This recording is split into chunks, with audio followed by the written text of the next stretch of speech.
So there was a rumor this week that Jon Bernthal is going to join Spider-Man Brand New Day. And in my opinion, the Punisher joining the new Spider-Man movie is the worst thing that can happen for either of those characters.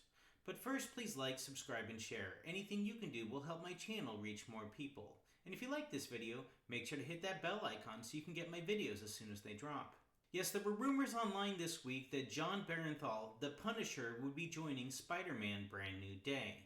And that really isn't that far-fetched. We got Daredevil in his last movie, for example.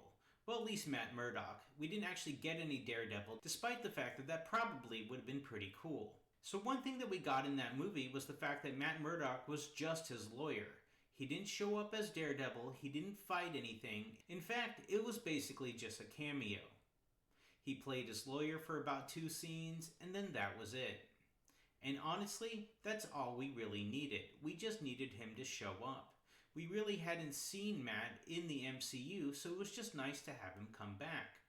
My thing is that Frank Castle as a character by himself is kinda lame. You don't want to just have Frank Castle walking around. He really is just suffering PTSD, and he doesn't actually have a job. You know who you do want to walk around? The Punisher. My point being is that Matt was perfectly fine being on camera and we didn't have him being Daredevil. Matt has a job, Matt acts like a normal person. That's not something that Frank does. Frank hasn't been a normal person since his family was murdered about 10 years earlier. The only thing that Frank is good for is punishing people. Going around and going after the corrupt cops of New York seems more like his job. Going after the mob, going after the Yakuza, Frank going after drug dealers and a whole bunch of really horrible people sounds like what Frank would be up for. Even fighting alongside of Spider-Man, that won't work. Spider-Man refuses to kill. Frank will only kill. And yeah, we have this back and forth between him and Matt Murdock, but Matt Murdock is perfectly fine watching Frank kill somebody next to him. I'm not sure how good Peter will be if he sees Frank walk up and shoot someone in the face. Peter is still only like 19 years old in the MCU. I don't care if the person playing him is almost 30, the character himself hasn't really aged much. He didn't even age the 5 years because he was blipped out. And so what kind of scenes are we going to have both of them in? Are they going to just come by in passing? Are they going to be related to possibly the Kingpin showing up? I mean, if he's just in the background, I guess that's okay. But then why did you waste the cameo by just having a character in the background? I also can see how the Hulk might be in it. There's a rumor that Mark Ruffalo is in the movie. I can see the Hulk and Spider-Man fighting alongside of each other. They can either fight each other or they can fight a villain. But Frank Castle is guns and knives and straight up murdering people. He's not walking around and beating someone up and sending them to jail. Frank Castle doesn't belong in this Spider-Man universe. I'm not saying Frank Castle doesn't belong in the MCU. He's amazing in the Daredevil series, and he's going to be awesome in those spin-off movies that they have coming that are going to come out on Disney Plus, where he's going to go on an absolute murder spree for about 90 minutes getting revenge. But that doesn't mesh well with Spider-Man.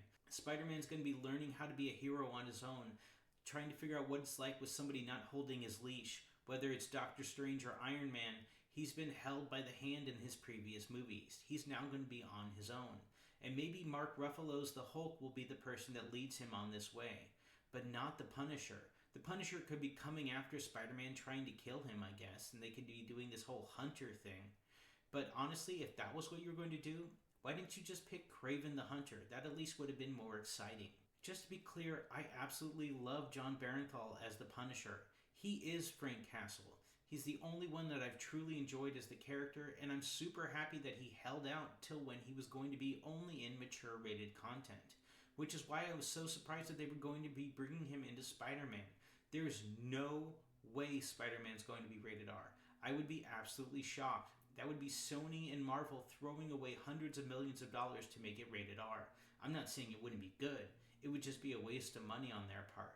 Spider-Man's going to be PG-13, so why would you put Frank Castle in a PG-13 movie?